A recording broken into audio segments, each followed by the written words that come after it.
Léo et Zoé étaient de grands amis. Ce matin-là, ils décidèrent de partir à la recherche du légendaire cristal arc-en-ciel, caché quelque part dans la vallée étoilée. Ils entrèrent dans la forêt enchantée, où chaque arbre semblait murmurer un secret.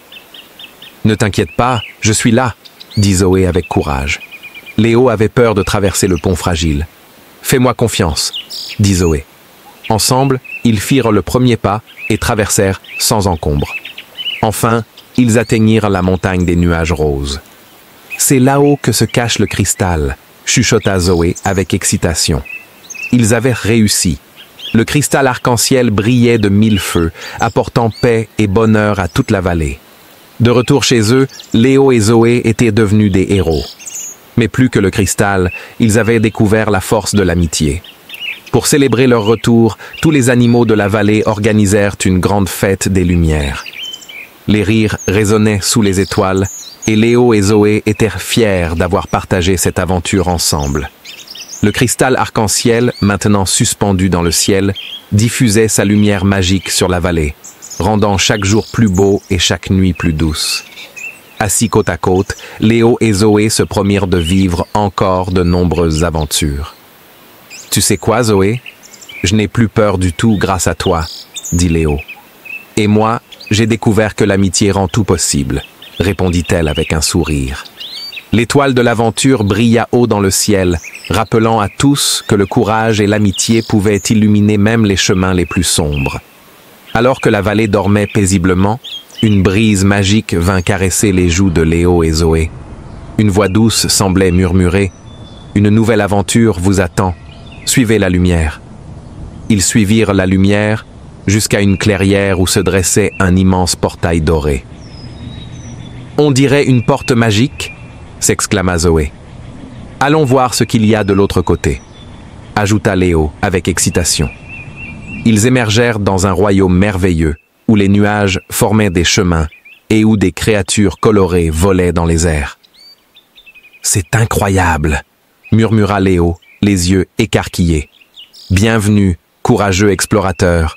dit la gardienne des étoiles. « Vous avez été choisis pour une mission spéciale. Rétablir l'équilibre entre la terre et le ciel. Des fragments d'étoiles se sont perdus et doivent être ramenés à leur place. Sans eux, la lumière du monde s'éteindra. » Léo et Zoé échangèrent un regard déterminé.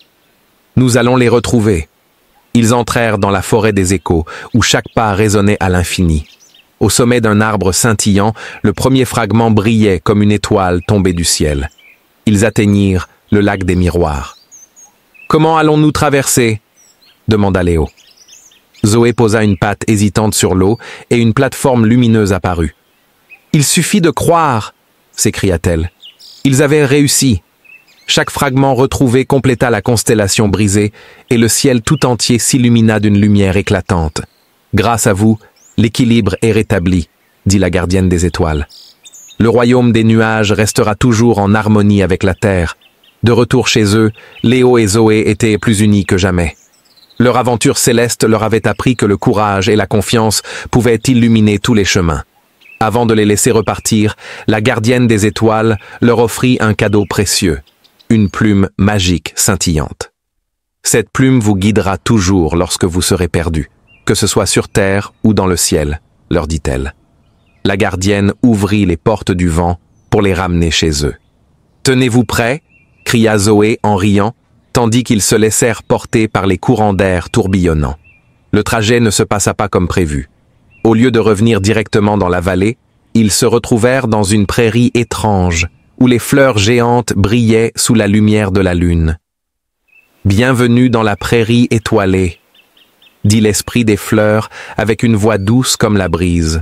« Vous avez ramené l'équilibre entre le ciel et la terre, et nous souhaitons vous remercier. » De retour chez eux, Léo et Zoé furent accueillis en héros.